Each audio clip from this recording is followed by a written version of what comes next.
Meus irmãos, vamos agora ouvir a palavra do Senhor na pregação desta mesma, voltando os nossos olhos e abrindo a nossa Bíblia no primeiro livro dos Reis, capítulo de número 6. Abra então sua Bíblia, no primeiro livro dos Reis, capítulo de número 6. Nós faremos a leitura do versículo 16 ao versículo 38. Nós temos visto este livro, o primeiro livro dos Reis, e nós continuamos a ver agora a construção do Templo de Salomão. Esse templo, o qual Deus permitiu ser sua casa terrena. Quando eu falo que Deus permitiu que aquele templo de Salomão fosse a sua casa terrena, é porque Deus não habita em casas feitas por mãos humanas. O céu é o trono de Deus, e a terra, o estrado, o lugar onde Deus pisa. Mas aprouve a Deus permitir que Salomão construísse uma casa e que Deus habitaria nesta casa segundo a sua vontade, como símbolo da sua presença. Ok? Salomão está construindo essa casa. E se nós, no domingo passado, no começo do capítulo 6, vimos a casa do lado de fora, agora nós veremos a casa de Deus, o templo, do lado de dentro. Vamos então, 1 Reis, capítulo 6, de 16 a 38. Eu peço aos irmãos que acompanhem atentamente o que Deus nos fala mediante a leitura de sua palavra. Lembre-se disso sempre, meu irmão. Quando a palavra de Deus é lida, Deus está falando. Ok? Então, ouçamo-lo com atenção. 1 Reis 6, 16 a 38. Diz o texto: da mesma sorte, revestiu também os 20 côvados dos fundos da casa com tábuas de cedro, desde o soalho até o teto. E esse interior ele constituiu em santuário, a saber, o Santo dos Santos. Era, pois, o santo lugar do templo de 40 côvados. O cedro da casa por dentro era lavrado de colossíntidas e flores abertas. Tudo era cedro, pedra nenhuma se via. No mais interior da casa, preparou o Santo dos Santos para nele colocar a arca da aliança do Senhor. Era o Santo dos Santos de 20 côvados de comprimento, 20 de largura e 20 de altura. Cobriu-o de ouro puro. Cobriu também de ouro o altar de cedro. Por dentro, Salomão revestiu a casa de ouro puro e fez passar cadeias de ouro por dentro do Santo dos Santos, que também cobrira de ouro. Assim, cobriu de ouro toda a casa, inteiramente. E também todo o altar que estava diante do Santo dos Santos. No Santo dos Santos, fez 2 querubins de madeira de oliveira, cada um da altura de 10 côvados. Cada asa de um querubim era de 5 côvados. 10 côvados havia, pois, de uma a outra extremidade de suas asas. Assim também era de 10 côvados o outro querubim. Ambos mediam o mesmo e eram da mesma forma. A altura de um querubim era de 10 côvados, e assim a do outro. Pôs os querubins no mais interior da casa. Os querubins estavam de asas estendidas, de maneira que a asa de um tocava numa parede, e a asa do outro tocava na outra parede. E as suas asas no meio da casa tocavam uma na outra. E cobriu de ouro os querubins. Nas paredes todas, tanto no mais interior da casa como no seu exterior, lavrou ao redor entalhes de querubins, palmeiras e flores abertas. Também cobriu de ouro o soalho, tanto no mais interior da casa como no seu exterior. Para a entrada do Santo dos Santos, fez folhas de madeira de oliveira, a verga com as ombreiras formavam uma porta pentagonal. Assim fabricou de madeira de oliveira 2 folhas e lavrou nelas entalhes de querubins, de palmeiras e de flores abertas. A estas como as palmeiras e os querubins, cobriu de ouro. Fez para a entrada do santo lugar ombreiras de madeira de oliveira, entrada quadrilateral, cujas 2 folhas eram de madeira de cipreste, e as 2 tábuas de cada folha eram dobradiças. E as lavrou de querubins, de palmeiras e de flores abertas, e as cobriu de ouro, acomodado ao lavor. Também edificou o átrio interior de 3 ordens de pedras cortadas e de 1 ordem de vigas de cedro. No ano 4º, se pôs o fundamento da casa do Senhor no mês de Siv. E no ano 10º, no mês de Bul, que é o 8º, se acabou esta casa com todas as suas dependências, tal como devia ser. Levou Salomão 7 anos para edificá-lo. Vamos orar ao Senhor? Ó Deus santo e bendito, sua palavra foi lida. Ó Deus, ajuda-nos agora, pela iluminação do Espírito Santo, a ver a beleza do Senhor e a glória de Cristo, ó Deus, e crermos que o Senhor nos dá acesso, por meio de Cristo, à sua presença gloriosa. Assim nós oramos, confiados em Ti e no Santo Espírito do Senhor que habita em nós e nos ilumina, para entendermos a verdade e reconhecê-la e viver segundo ela. Em Cristo Jesus nós pedimos, com perdão dos nossos pecados nós oramos. Amém. Meus irmãos, para nós termos uma ideia de como um rei vive, não é apenas necessário saber o local onde ele reside, mas conhecermos sua casa, não é verdade? Nós temos aqui perto de nós, na região serrana, nós temos perto de nós Petrópolis, por exemplo. E em Petrópolis, entre as suas muitas atrações, nós temos o Palácio Imperial. E uma visita no Palácio Imperial nos dá, de certa forma, um vislumbre do que era a vida daqueles reis, daqueles homens reais, da realeza. E nós ficamos deslumbrados, na verdade, as muitas salas para tudo, os muitos cômodos, a beleza encantadora, particularmente, dos lustres, coisas magníficas. Há lustres que você poderia muito bem dizer, eu poderia morar ali. Visto o tamanho, a obra daquilo. Então veja, para nós termos uma impressão mais próxima da vida da realeza, da vida de um rei, de quem ele é, da sua pessoa, da sua personalidade, uma visita à sua casa nos traria uma impressão melhor.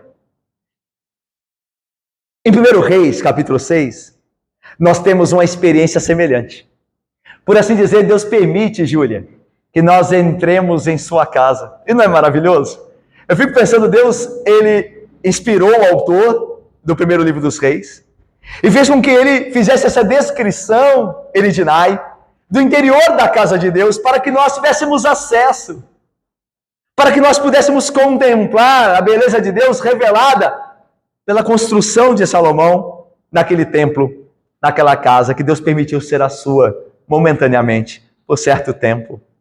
Então Deus colocou este texto, que nos pode parecer irrelevante. Por que essas informações estão aqui, de como foi os detalhes, como foram, melhor, os detalhes da parte interna, o adorno da casa de Deus, com o ouro cobrindo, com os cedros ali. Mas tudo isso é importante, a palavra inspirada e não está aqui à toa. Tem a nos ensinar acerca da glória de Deus e da beleza de Cristo. E nós veremos isso. Irmãos, no início do capítulo 6, como falamos, nós vimos a parte externa da estrutura do templo.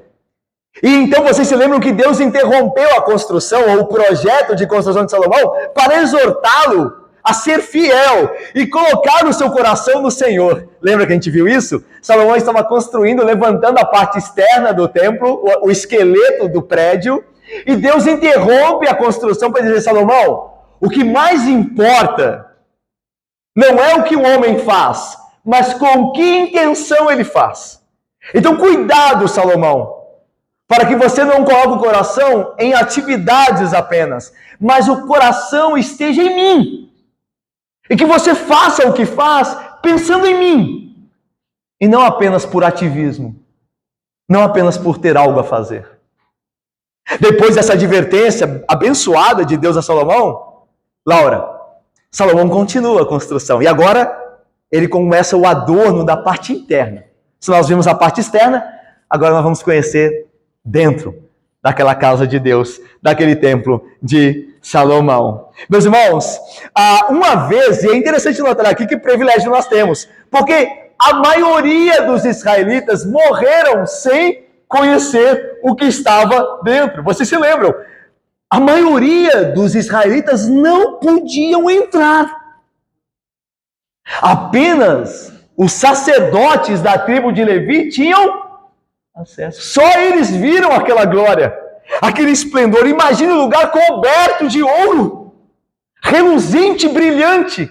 Só eles tiveram essa experiência, ninguém mais. E ainda mais, numa segunda câmara, a interna, a mais no fundo, que era o Santo dos Santos, só um homem poderia entrar nela, uma vez no ano, para fazer expiação de pecados, derramar o sangue em cima do propiciatório, da tampa da arca. Uma vez só no ano, um homem, um sumo sacerdote, podia entrar. Que privilégio nós temos então de adentrar, por assim dizer, a presença de Deus nesse templo construído por Salomão. Agora alguém pode perguntar, que tipo de Deus se daria a morar nesse tipo de casa? A resposta, irmãos, é que Deus é um Deus que ama a beleza. É um Deus que reina em glória real e habita em santidade incomparável. Então essa casa era a mais bela que Salomão poderia oferecer. Porque ele entendeu que Deus é um Deus belo. É um Deus glorioso. E que merecia, dentro da limitação dos recursos humanos, o mais glorioso templo. Ao mesmo tempo, nós aprendemos aqui e vemos que Deus nos convida a entrar para ter intimidade com Ele. Acho isso magnífico aqui. Deus poderia não ter falado da sua casa no Antigo Testamento, mas Ele falou. E é um convite para nós entrarmos. É um convite para nós termos intimidade com Ele. Eu quero que vocês conheçam a casa que consagraram a mim. E eu quero que vocês aprendam o que ela tem a ensinar, segundo o meu Espírito. Isso é uma bênção, privilégio. Vamos então adentrar a casa, por assim dizer. A primeira coisa que nós notamos aqui, dentro do templo de Salomão, é que ele era belo. Olha só o versículo de número 16 até o 18.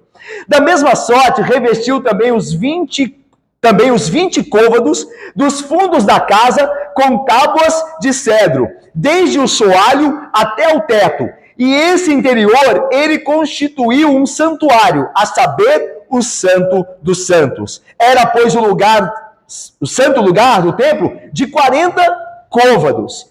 O cedro da casa por dentro era lavrado de colossíntidas e flores abertas.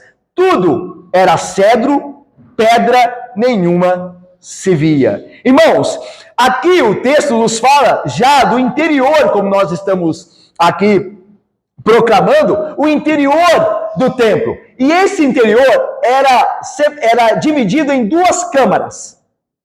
O chamado Santo Lugar e um lugar mais adentro, uma câmara mais interna, chamada Santo dos Santos. O Santo Lugar media cerca de 19 metros. O que nós vemos aqui no versículo 17. Era, pois, o Santo Lugar do templo de 40 côvados. Lembra que a medida do côvado é a medida do cotovelo até a ponta do dedo. Mais ou menos, segundo os estudiosos da área, 47 centímetros. Então, a medida do Santo Lugar era de quase 19 metros. E a medida do Santo dos Santos, que é a câmara mais interna, era um pouco mais que 9 metros. Para ser preciso, 9 metros e 15 centímetros. Essas são as medidas das duas câmaras no interior do templo. E diz mais aqui, meus irmãos, que todo este interior, essas duas câmaras, elas eram cobertas de tábuas de cedro. Lembra que nós vimos que a parte externa, a estrutura do prédio, melhor dizendo, fora feita de pedras. Lembram-se? Eles traziam as pedras, encaixavam as pedras. Mas por dentro foi revestido tudo, o soalho até o teto, de cedro, que é uma madeira lindíssima. Até hoje você faz pesquisas, né, de móveis de cedro, de paredes que são ali adornadas com cedro. É uma madeira de qualidade, uma madeira belíssima. E foi esta madeira que, lembram-se que Salomão providenciou de Irão, rei de Tiro. Foi ele que deu a Salomão, como vimos, o cedro do Líbano. Então, foi com esta madeira que Salomão embelezou o templo. Irmãos, e veja os detalhes aqui no versículo 18. Foi lavrado nessa madeira que cobria toda a parte interna, figuras de plantas e flores e frutos. Aí diz, por dentro era lavrado de colossíntidas. Colossíntida é uma planta trepadeira que dá um fruto parecido com a melancia. Um pouco menor, só que mais amargo. Bem mais amargo. Mas é muito bonita a planta junto com seu fruto. E era esse o desenho talhado na madeira da parte interna. E não só isso, havia desenhos também de flores abertas. Meus irmãos, é fácil imaginar as fileiras de flores exuberantes que eram talhadas na madeira para adornar o local. Veja, eles não tinham nenhuma utilidade ou uma função utilitária, os desenhos, mas tinham a função de embelezar o lugar. Daí nós aprendemos, meus irmãos, que esta primeira parte, sobre a beleza natural do templo, a parte interna, nos fala sobre algo importante sobre Deus. O interior do templo de Salomão foi adornado com árvores, frutas e flores do mundo que Deus criara. Sua decoração ali refletia, portanto, a beleza da obra da criação de Deus. O que nos ensina acerca de Deus, então, essa parte interna do templo? Esses detalhes. Que Deus é um Deus de beleza. Que Deus ama a beleza. Deus aprecia a arte e mantém altos padrões estéticos. Deus é um Deus que se importa com beleza. Deus se importa com estética. O Salmo 96 diz assim, glória, que pode ser traduzida como beleza, glória e majestade estão diante dele, força e formosura no seu santuário. Eliane, beleza está diante de Deus. Deus é um Deus que ama o que é belo. Isso é provado na criação. Olhe para a criação, veja quão bela ela é. O amor de Deus pela beleza é evidente nas coisas que foram criadas por Ele. O universo está repleto de muitos esplendores belos, desde as galáxias estreladas do espaço sideral até o álamo amarelo. A árvore tem as folhas todas amarelinhas, comum no sul do Brasil, sul do país. Árvores belas, Deus fez árvores de cores diferentes para encantar com a sua beleza. Agostinho disse o seguinte, abre aspas, o Santo Agostinho: considere a beleza múltipla e variada do céu, o tamanho das estrelas, o sol e a lua. Olhe para a terra, as flores, as árvores, os frutos. Veja o mar. Veja a fartura de luz e a sua qualidade maravilhosa sob o sol. Veja como o sol, refletido de certa forma, muda as cores das coisas. Como Deus, por assim dizer, brinca com as cores que Ele criou, fazendo com que as coisas fiquem mais bonitas. Veja como um dia de sol numa praia é belo. Como transforma o que está diante de nós. Deus pensou nisso. Foi Deus que arquitetou essas coisas. Ele construiu dessa forma. Veja a cor e a fragrância das flores, a diversidade, a multiplicidade das aves. Cada uma de uma cor, não é maravilhoso, irmãos? Cada ave de uma cor, algumas de uma cor única, outras multicoloridas. Que beleza há na criação de Deus, a multiplicidade, a diversidade da sua beleza expressa na sua criação. A criação, então, irmãos, ela só é bela porque ela é um reflexo do Deus que é belo.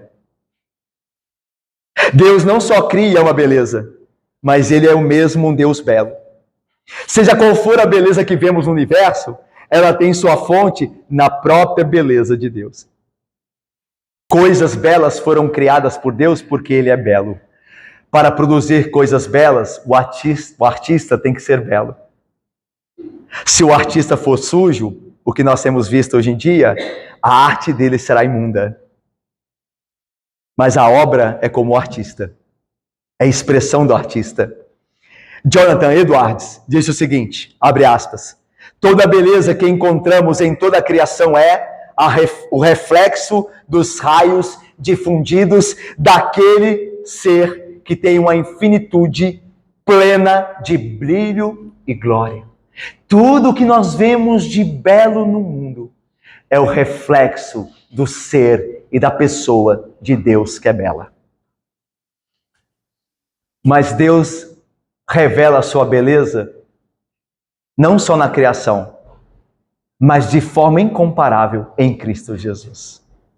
Lembra do que o apóstolo João diz no início do seu evangelho? O Verbo se fez carne e habitou entre nós. E vimos a sua glória. Vimos a sua, Leandro, a sua beleza. Nós vimos a beleza de Deus no Filho dele. O Filho dele é a expressão exata da glória de Deus. Cristo, Paulo diz, é a expressão exata da glória de Deus. Cristo não deveria ser alguém esteticamente bonito. Lembra do que disse Isaías? Nós olhamos para ele e não vimos beleza nenhuma que nos agradasse. Ele não deveria ser como Saul, por exemplo, que era um homem de grande estatura, um homem que esteticamente se impunha. Não é dito algo assim. Não é dito na Bíblia que a expressão estética de Cristo causasse a admiração dos homens. Mas havia nele uma beleza incomparável. A maior das belezas. O seu caráter. O seu caráter é belo. A glória de Cristo é quem Ele é. Você já viu alguém bonito, imoral, sujo, impuro? A beleza da pessoa é destruída. Quando a pessoa é bela, mas é grosseira, soberba, toda a beleza que ela tinha outrora, aquela admirada, cai. E você já viu pessoas não dotadas de tanta beleza, mas que são dóceis, amáveis, simpáticas, piedosas, elas se tornam gloriosas, belas, agradáveis, não é verdade? Porque o caráter é que é a beleza. É o caráter que tem que ser belo. E Cristo é inigualavelmente o mais belo dos homens. Porque Ele é a expressão do ser de Deus. Ele é o Deus encarnado. Ele é a glória de Deus entre os homens. Meus irmãos, Cristo é lindo.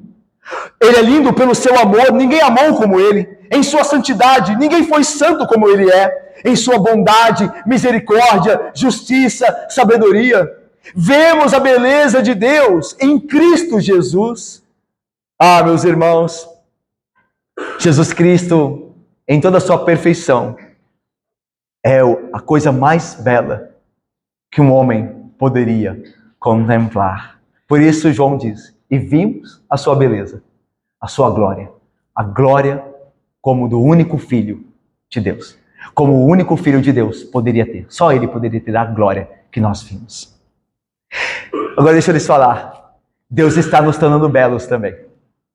Lembra que a igreja é o templo de Deus, por assim dizer? É o lugar onde Deus é adorado, é a igreja. Nós somos as pedras vivas que Deus está edificando. Lembram-se que os apóstolos dizem isso? Escrevem isso no Novo Testamento? Pois Deus está nos tornando belos.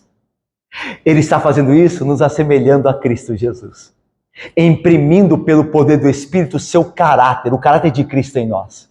Nós, antes de Cristo, éramos feios, sujos, imorais, impuros, soberbos, orgulhosos, murmuradores. Mas em Cristo, nós somos chamados e somos transformados para sermos santos como Ele é, amarmos como Ele amou, sermos bondosos como Ele foi, temos misericórdia, como também fomos por Ele alcançados em misericórdia. Deus está nos tornando belos em Cristo. Nós estamos sendo edificados para a habitação de Deus no Espírito Santo. Paulo escreve isso em Efésios 2, 21, 22. A igreja é o templo belo de Deus. Olhe para o templo do Antigo Testamento. Devia ser belo, não? A igreja tem mais excelente glória e beleza do que aquele prédio antigo. Quando nós, por exemplo, nos perdoamos mutuamente, isso é belo. Isso é glorioso. Quando nós nos aconselhamos em toda a sabedoria bíblica, isso é belo, é glorioso. Quando nós nos advertimos uns aos outros, isto é glorioso e belo. Nós temos assim cuidado uns dos outros para a glória de Deus. E isso é um belo edifício espiritual que Deus tem edificado. Deus está construindo um povo belo. Um povo que esteja também harmonicamente identificado com a própria glória que Deus tem em seu Filho. Deus tem feito isso em você? Você tem se tornado mais belo? Quanto mais você vive com Cristo, quanto mais você contempla da sua beleza, mais belo você se torna. É assim que tem acontecido? É assim que tem que acontecer. Se você adentrou a presença de Cristo Jesus. Se você está na presença dele, mais belo você se tornará. Porque aquilo que um homem contempla, isso ele reflete. Vamos continuar aqui, irmãos? Outra preciosidade da casa aqui, outro importante ponto que a casa revela, não só a sua beleza natural, mas o seu valor, a sua preciosidade. Ela era coberta de ouro puro. Olha como diz aí o versículo 19 até o 22. Vamos ler juntos? Me ajudem, por favor, lendo bem forte aí, como vocês bem fazem, bonito. Por favor, leiamos. No mais interior da casa, o Santo dos Santos, para nele colocará a aliança do Senhor. Era o Santo dos Santos de 20 côvados de comprimento, 20 de largura e 20 de altura, cobriu de ouro puro, cobriu também de ouro para o céu. O vento Salomão revestiu a casa de ouro puro, e fez passar cadeias de ouro por dentro do Santo dos Santos, e também cobria de ouro. Assim cobriu de ouro toda a casa, inteiramente, e também todo o altar estava diante do Santo dos Santos. Meus irmãos, nota-se aqui claramente que havia ouro brilhando em toda aquela casa, em toda a casa que Deus permitiu ser chamada sua. Esta deveria ser a primeira impressão que os sacerdotes tiveram ao entrar no templo. Imagina, coloque-se no lugar dos sacerdotes. Todo o interior brilhava em esplendor dourado. Que impressionante, não? Eu nunca entrei. E eu acho que eu irei morrer. E provavelmente você também. Nós nunca entraremos num lugar revestido de ouro. Eu não sei se você já entrou, mas eu nunca entrei. Imagine o impacto disso. A preciosidade daquela casa. Era isso que os sacerdotes certamente sentiram ao entrar ali pela primeira vez. E vezes após vezes, porque era impressionante. Todo o interior brilhava ouro. Salomão ainda revestiu de ouro até mesmo o chão. Diz o texto, cobriu de ouro o soalho. O lugar de se pisar. Tanto no mais interior da casa, como no seu exterior, tanto o Santo dos Santos, quanto o Santo Lugar. Diz aí no versículo 30. A casa de Deus era dourada em sua glória, com o mais puro ouro em toda a sua perfeição. Alguns podem criticar isso, dizendo assim, foi um exagero, uma extravagância de Salomão, que é isso? Na verdade, alguns poderiam olhar para o texto como, pessoas que olham e dizem, que exagero! Colocar tudo em ouro, que extravagância! Irmãos, pensem comigo, vamos lá. O que seria mais apropriado para honrar a Deus dentro dos recursos humanos? O que Deus merece dentro do que nós podemos dar? O que nos é possível? Uma coisa é o que gastamos conosco, aí sim, extravagância. Aí é verdade. Quando eu gasto comigo mais do que necessário para a vida, eu estou querendo ostentar, não é verdade? Eu estou querendo aparecer, aí sim é extravagância. Mas quando eu dou a Deus aquilo que é de melhor, então não estou sendo extravagante. Eu estou honrando a Deus com aquilo que os meus recursos podem fazer. Lembremos do que diz a palavra que nós lemos no culto prestado a Deus, como estamos prestando em um momento da liturgia. Porque onde está o teu tesouro, aí estará também o seu coração. Não era próprio que o coração de Salomão, estando na casa de Deus e na obra de Deus, revestisse-a do mais precioso metal? Uma vez que seu coração estava ali? De fato, quem seria contra esta verdade? Todo esse ouro era apropriado para alguém tão glorioso quanto Deus. E Salomão sabia disso. A prova de que Salomão, Roberto querido, e Valcárcer, não foi extravagante, é que no final da construção do templo de Deus, Deus aprova a obra. Deus, será que ele, o Senhor, não rejeitaria se fosse apenas extravagância e ostentação? Será que Deus não condenaria o Deus Santo? Pois bem, ele não o fez. Veja só o que diz o texto, eu vou ler para vocês, não precisam abrir, no capítulo seguinte, capítulo 9 do primeiro livro dos Reis. Deus diz assim, quando Salomão termina a casa: santifiquei a casa que edificaste, a fim de pôr ali o meu nome para sempre. Os meus olhos e o meu coração estarão ali todos. Eu falo com vocês às vezes aqui, quando eu estou pregando, eu falo assim, olha, não precisa abrir não. Aí eu vejo as páginas. É porque vocês são como os crentes de Beré, é isso mesmo, irmãos. Abra lá e veja. Vamos ver o que esse cabra está falando. Vamos ver se ele está na Bíblia. Vamos ver esse negócio. Deus abençoe, irmãos. Mas esse é o ponto. Deus diz, santifiquei a casa que edificaste, a fim de pôr ali o meu nome para sempre. Ou seja, eu aprovei o que fizeste, Salomão. Então, não era extravagância. Era justo dar a Deus, dentro dos recursos humanos, o que Deus merece. O ouro é o metal dos reis. E Deus não é o rei dos reis? Se os reis humanos, falhos, são honrados com ouro, quanto mais o Deus Santo, rei dos reis.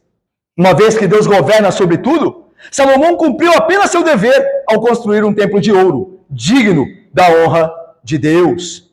Mas ao mesmo tempo, irmãos, devemos lembrar que nem todo ouro bastaria, não é verdade? Salomão deu o melhor que ele poderia dar, mas mesmo assim, quanto a quem estava do que Deus merece. Na verdade, nem mesmo o ouro de todo o mundo era digno, ou seria digno, da glória de Deus. O ouro era o melhor que Salomão tinha a oferecer, mas dado que Deus já é dono de tudo no universo, e inclusive do ouro e da prata, como ele mesmo disse, nada na terra pode nem mesmo se aproximar da verdadeira glória da sua majestade real. Mas aqui nós aprendemos algumas coisas importantes para nós. A primeira coisa que nós já adiantamos muito quando nós passamos pela parte do culto sobre dízimos e ofertas, esse momento que nós adoramos a Deus com dízimos e ofertas, é que a aplicação do nosso dinheiro tem que ser naquilo que mais importa. E aí a pergunta é, onde está o teu coração? Onde ou com que você gasta o dinheiro que Deus lhe tem dado? Lembra, é o dinheiro que Deus lhe tem dado. O dinheiro não é seu, nem meu. Nós somos mordomos dos bens que são de Deus e Ele nos dá para que administremos. Mas o dinheiro não é meu. O dinheiro é de Deus. Aliás, eu sou de Deus. Aliás, tudo é de Deus. Inclusive o meu dinheiro. É preciso que nós tenhamos isso em mente. Porque às vezes nós usamos nosso dinheiro de maneira errada, achando que nós temos autoridade e poder último sobre o que é nosso, porque nós trabalhamos. Mas nós sabemos que não só o nosso dinheiro é de Deus, como a nossa saúde para trabalhar também é dele. Ele que nos sustenta, vivos, saudáveis, para trabalhar. Se ele não quisesse, nós não poderíamos, nós não ganharíamos. Então, tudo é de Deus, inclusive os nossos recursos. Então, onde estão os seus gastos? Onde estão os seus gastos? Em que você emprega o seu dinheiro? O dinheiro que Deus tem lhe dado? Em comida? É o que você mais gasta? Em lazer? Em entretenimento? No final do mês, né? Como você faz ali o estudo de onde foram parar as suas finanças do mês, é lá que está a maior parte do seu dinheiro, em entretenimento, em roupas, em carros, em tratamentos estéticos, em viagens. Aonde está o seu dinheiro? Veja, irmãos, Não é pecado, a princípio, nós aplicarmos dinheiro nas coisas citadas aqui. Em comida, em roupa, num carro ou em lazer. Mas é pecado quando o nosso coração está apenas nestas coisas. E nós deixamos de dedicar a Deus os nossos bens na sua obra, achando que aquilo é de só menos importância. É pecado. E mostra muito onde está o nosso coração. É um raio-x dos nossos afetos. Onde Jesus disse, onde está o teu tesouro, ali estará o teu tesouro, o teu coração. Aonde você tem aplicado o seu dinheiro? Nisso. Então, é onde está o teu coração. Então, examinemo-nos a nós mesmos. Examinemo-nos, ou examinemos a nós mesmos. E vejamos onde o nosso dinheiro tem sido mais aplicado. Ali está o nosso coração. Que seja na obra de Deus. Porque mais bem-aventurado, irmãos, é dar do que receber. E quando eu falo obra de Deus, não estou falando só de igreja, das necessidades da igreja, do povo de Deus aqui, nossa igreja local. Na assistência dos fracos, no pão para o que tem fome, na água para o que tem sede. Isso tudo é a obra de Deus. E a igreja local também. Ok? Mas vamos lá. Ao mesmo tempo que dediquemos essas coisas ao Senhor como Ele merece, nunca será o bastante. Concordam? Mesmo que nós venhamos a dar todos os nossos bens a Deus, ainda assim nós estaremos aquém daquilo que Deus merece, certo? Mas Deus, como Ele é bondoso, Ele aceita aquilo que nós damos, ainda que Ele seja dono de tudo, de muito bom grado. Ainda que Ele não precise dessas coisas, Ele aceita, porque Ele tem prazer em ver que seus filhos o amam. Que seus filhos dedicam não só a eles mesmos, mas as coisas que lhe pertencem à obra do Senhor. Eu me lembro aqui, por exemplo, de um exemplo que é muito comum na casa de filhos pequenos, quando os filhos fazem desenhos para os pais. Certamente seu filho já fez um desenho para você, certo?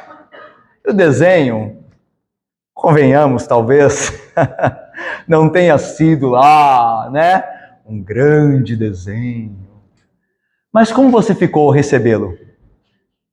Você ficou alegre, certo? Porque o seu filho, ainda pequeno, se esmerou em fazer aquele desenho. Era o melhor que ele poderia fazer. Aquele desenho não vai mudar propriamente as coisas ao seu redor, no sentido de que talvez não seja a coisa que você mais necessitasse. E talvez você não precisasse de nada. Mas o fato do seu filho fazer o melhor que ele poderia fazer para mostrar o quanto te ama, isso lhe alegra o coração. De certa forma, a relação com Deus é assim. Nós damos nosso dízimo, mas Deus é dono do ouro e da prata. Mas como um pai que se alegra com seus filhos, quando seus filhos lhe querem agradar de coração, ainda que sejam limitados, Deus tem grande prazer nisso. Então que nós saibamos disso. Lembra da viúva que deu pouco, mas deu tudo o que tinha? Jesus se agradou dela. Essa deu mais do que todos, porque ela deu tudo o que tinha. Dentro do seu limite, ela entregou-se toda ao Senhor. Este é o ponto. Ok?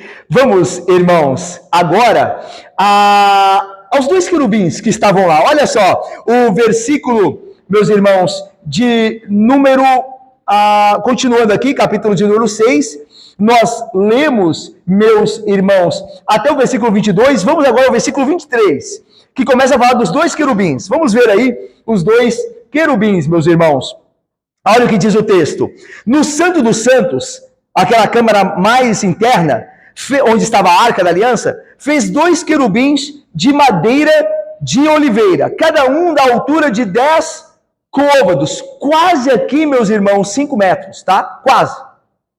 Quase chegando, cada querubim, eram 2, quase chegando a 5 metros, tá? Então veja só, cada asa de um querubim era de 5 côvados, 2,5 metros, quase. 10 côvados havia, pois, de uma a outra extremidade de suas asas. Então, da asa de um querubim aqui, até a asa do outro querubim, vocês lembram que cada asa extrema tocava na parede? Então, o comprimento dessas asas, duas asas, dessa asa extrema aqui desse querubim e do outro, daria 10 metros. Tá? Porque cada asa tinha 2,5 metros, mais ou menos, aproximadamente.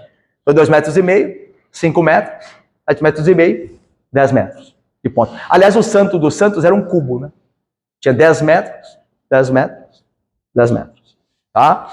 Então vamos lá. E aí continua o texto dizendo, versículo 25, assim também era de 10 côvados o outro querubim, quase 5 metros. Ambos mediam o mesmo e eram da mesma forma. A altura de um querubim era de 10 côvados, e assim a do outro.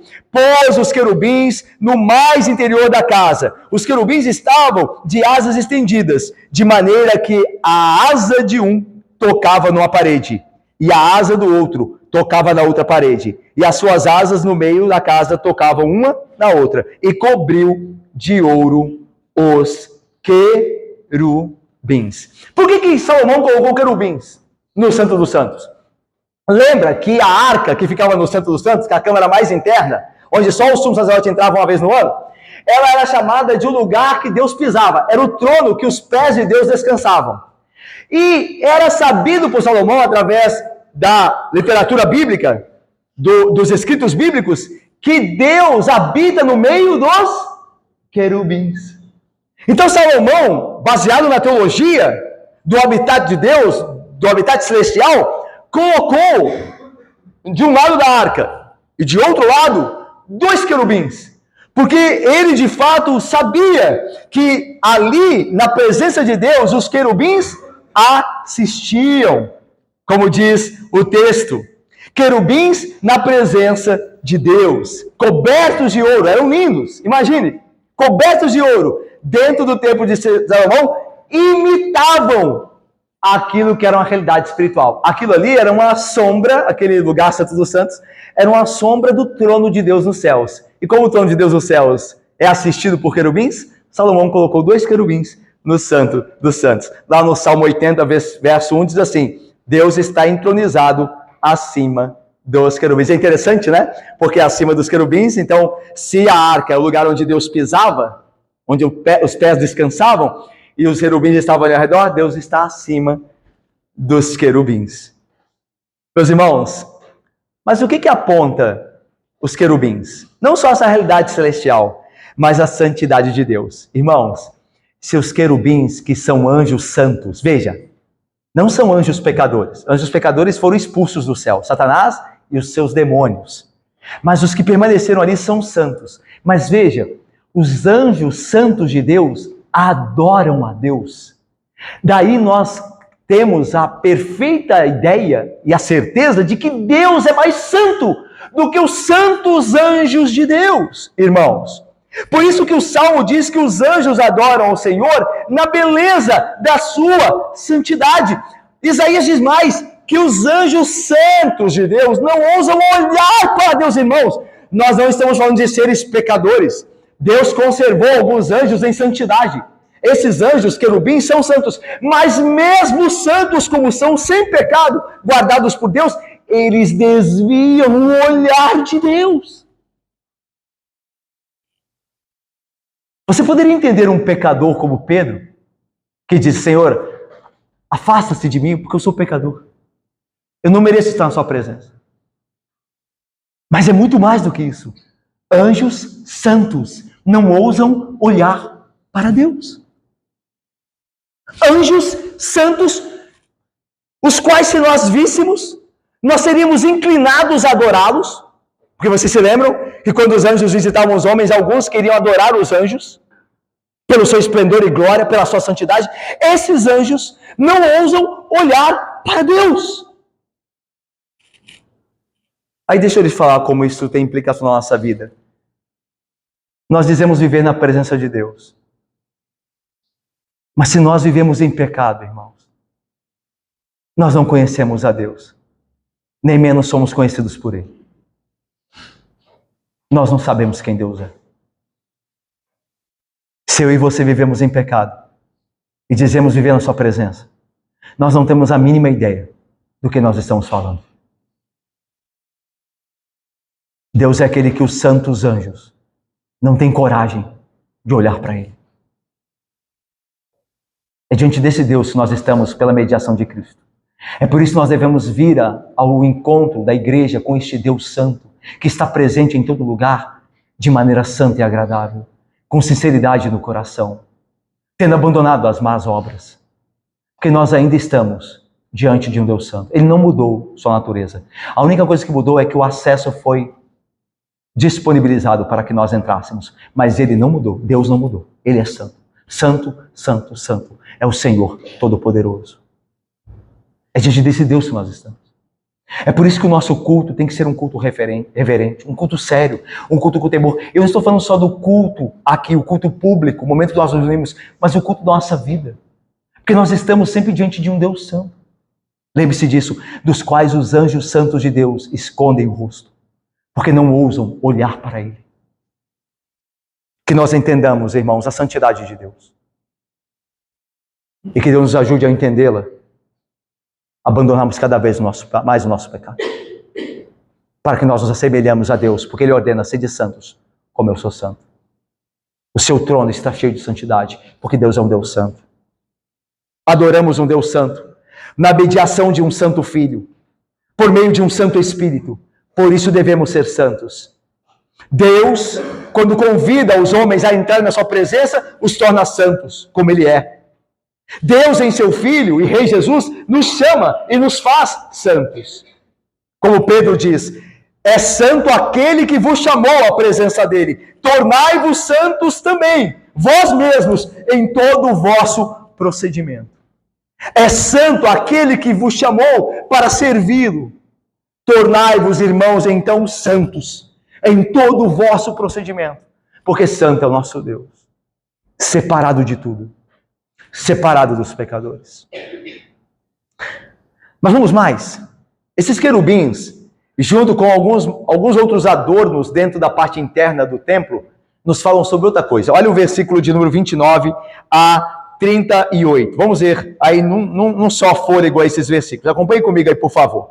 Nas paredes todas, tanto no mais interior da casa como no seu exterior, lavrou ao redor entalhes de querubins, palmeiras e flores abertas. Também cobriu de ouro o soalho, tanto no mais interior da casa como no seu exterior. Para a entrada do Santo dos Santos, fez folhas de madeira de oliveira, a verga com as ombreiras, formavam uma porta pentagonal. Assim fabricou de madeira de oliveira 2 folhas e lavrou nelas entalhes de querubins, de palmeiras e de flores abertas. Veja que esses entalhes se repetem, são os mesmos. Querubins, palmeiras e flores abertas, ok? Naquela porta que dava acesso ao Santo dos Santos e na porta também no Santo Lugar. Olha só o versículo 33. Fez para a entrada do Santo Lugar ombreiras de madeira de oliveira. Entrada quadrilateral, cujas 2 folhas eram de madeira de cipreste, e as 2 tábuas de cada folha eram dobradiças. E os lavrou volta ao mesmo padrão, desenhou neles, lavrou aqui, entalhou querubins, palmeiras e flores abertas, e as cobriu de ouro acomodado ao lavor. Também edificou o átrio interior de 3 ordens de pedras cortadas e de uma ordem de vigas de cedro. No ano 4º, se pôs o fundamento da casa do Senhor, no mês de Sive. E no ano 10º, no mês de Bul, que é o 8º, se acabou esta casa, com todas as suas dependências, tal como devia ser. Levou Salomão 7 anos para edificá-la. Irmãos, eu termino aqui com algo da descrição que é gloriosa. Esse lugar maravilhoso, esse lugar santo, onde haviam ali os querubins edificados para nos lembrar da santidade de Deus, de como Deus é o santo. Esse lugar de pouco acesso, lembram-se? Só os sacerdotes entravam. Irmãos, das tribos de Israel, eram 12. Só uma tribo tinha acesso. E no Santo dos Santos, só um homem, dentro da casa de Arão, tinha acesso, ano após ano, uma vez no Santo. Então não era um para todos. Esse lugar era um lugar que poucos entravam. E dentro do lugar do trono de Deus, só um homem entrava. Só um homem poderia. Ao mesmo tempo, havia, e aqui é glorioso, havia portas ali. Você leu aí, lembra? Havia portas de entradas quadrilaterais. Então a ideia de 2 folhas de portas, um par de folhas de porta aqui, e um par de folhas de porta aqui, e elas abriam assim. Então, você tinha 4 passagens nelas. para dar acesso. Ou seja, era um templo santo, no qual nem todos poderiam entrar, mas havia uma maneira de entrar. Havia nele portas. Isso significa que Deus está chamando os homens a ter comunhão com Ele. Havia portas. Deus podia fazer um templo sem portas. Só Deus moraria ali. Só o Santo Deus, sem ninguém mais, para atrapalhá-lo em sua glória e majestade. E seria justo. Deus não precisa de nada. Seria justo. Mas Deus fez portas no lugar. E portas trazem a ideia de acesso. Havia acesso. Denise, Coraci, Vitória, Gil. Havia acesso, Irineia, no templo. Jonathan. Havia um modo de entrar. Mas embora havia acesso, era limitado, como nós temos visto. Essas magníficas portas deram a Salomão e ao seu povo acesso limitado à presença de Deus. As portas também existiam para evitar a entrada das pessoas. Apenas os sacerdotes eram autorizados a entrar no templo. E mesmo eles podiam fazê-lo somente quando estavam cumprindo as funções sacerdotais. É interessante isso. A tribo de Levi, os sacerdotes, não podiam entrar no templo a qualquer hora. Só quando eles estavam a serviço do templo. Mas eles não podiam fazer turismo ali. Eles não podiam levar os parentes para tirar fotos do lugar. Imagine. Era só para o serviço que eles entrariam. O acesso dos Santos dos Santos era ainda, como vimos, mais restrito. Apenas um homem podia entrar no Santo dos Santos. E apenas uma vez por ano. No dia da expiação, Yom Kippur, que era o dia da expiação, um dia só no ano, o sumo sacerdote entrava no Santíssimo Lugar, o Santo dos Santos, para fazer oferta de sangue pelos pecados do povo. Está lá em Levítico 16. Além disso, ninguém podia estar no templo. Suas portas ficavam fechadas para mostrar que as pessoas não podiam entrar na presença de Deus a não ser pela representação de um sacerdote. Só o sacerdote podia entrar. As pessoas ficavam do lado de fora. E até a decoração das portas dava um recado que nem todos podiam entrar. Você se lembra as decorações que eram? Querubins, palmeiras e flores. Qual é o lugar na Bíblia que você tem vasta e abundante vegetação com anjos guardando? O Jardim do Éden. E vocês se lembram porque Deus colocou anjos lá? O texto diz que Deus colocou anjos lá para que Adão e Eva e a sua descendência não mais entrassem. O jardim, segundo Gênesis 2:9, tinha toda a sorte de árvores agradáveis, à vista e boas para o alimento. Então veja, o jardim era cheio de árvores agradáveis. Daí as portas terem talhes de árvores e flores, para lembrar do jardim. Mas também em Gênesis 3:24 diz que Deus colocou querubins ao leste do Éden para guardar o caminho da árvore da vida. Gênesis 3:24.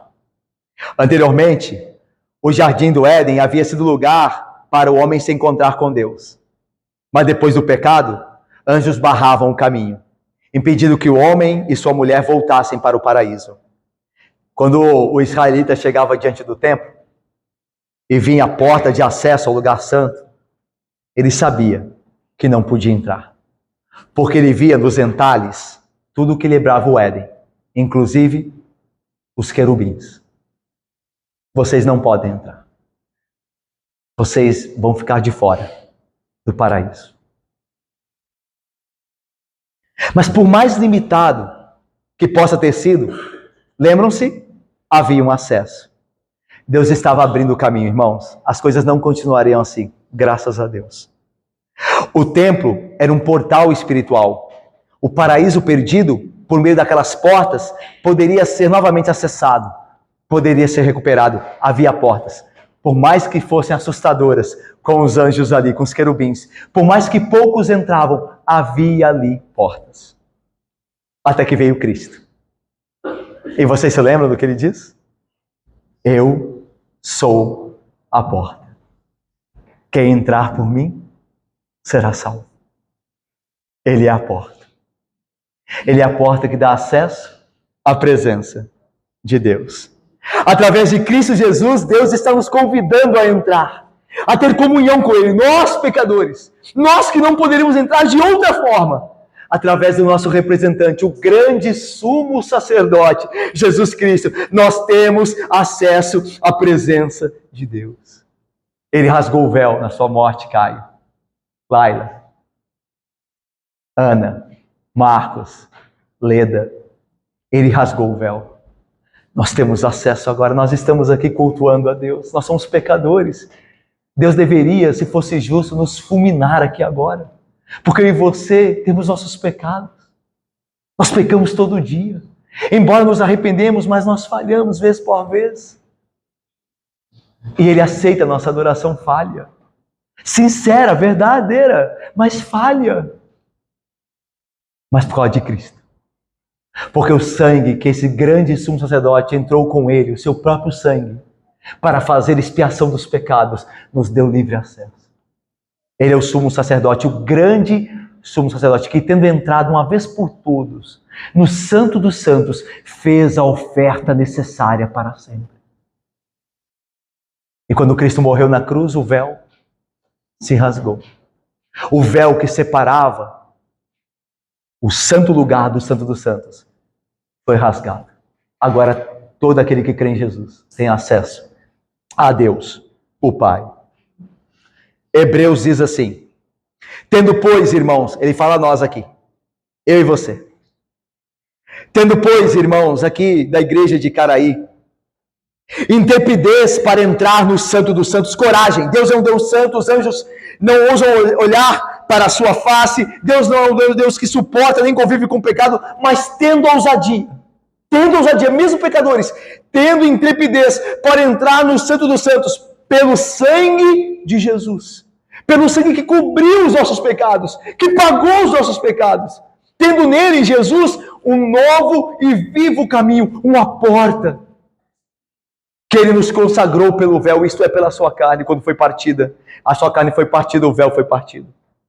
E tendo agora um grande sacerdote sobre a casa de Deus, alguém que nos representa lá, alguém que morreu por nós, alguém que é o nosso grande representante, o nosso irmão maior, está lá, nos chamando: venham, creiam em mim, e venham.